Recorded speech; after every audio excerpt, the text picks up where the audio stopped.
Most Americans believe that the media have a liberal bias, and the Media Research Center proves it every day. The Media Research Center, America's media watchdog.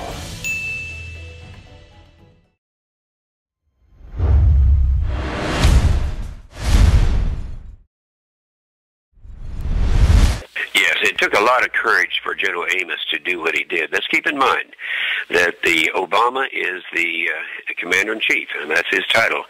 And you know how I think what General Amos had to do is put the lives of his Marines above his response to the president, and that is something that is almost unheard of. I'm so proud of General Amos for having that statement. So you accept the general's judgment on this issue? Oh, I do. I've known him, and I've followed him through his career. I've been with him in the field. I've been also on the forward lines. I was in Fallujah back in the time that these guys were going door to door, and so I'm pretty familiar with what's going on over there. Now, I oppose, for many other reasons, this whole idea of repealing Don't Ask, Don't Tell. My fear is that it's going to be a lot of people that will be using the military to advance the liberal agenda, and also the points that General Amos brings out, that these kids have really close fights when they're on the front lines, and that's where they are right now, and that was the feeling that he expressed on behalf of those troops.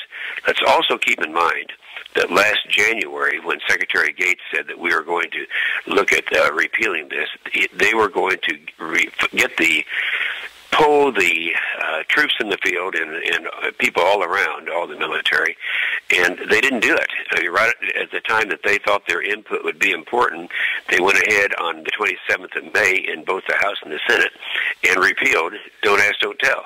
So I think this is a very bad thing, but the hero in this, to me, is General Amos. Where do you think we are with this vote? Do you think that it will pass, or? Well, it's interesting question. I wouldn't have believed that the Democrats still control the Senate. However, there are 11, without naming, 11 Democrats who will be up for re-election who are in real tight races, and very likely many of them will lose. And so they don't much want to have this on their record, nor did they want to have on the record this gigantic spending increase, $1 trillion spending increase that they elected not to vote for because they didn't want that on their record. And then the third thing is the DREAM Act. So I just think the Democrats are not playing it very smart by coming out with these very liberal programs, and of course one of those liberal programs is the one that we're discussing now. Now, do they have the votes to pass it? They were very confident they had the votes to pass it, but we'll have to wait and see. I understand that all the Republicans will oppose it except 3 Republicans, and there are already some Democrats who I think are going to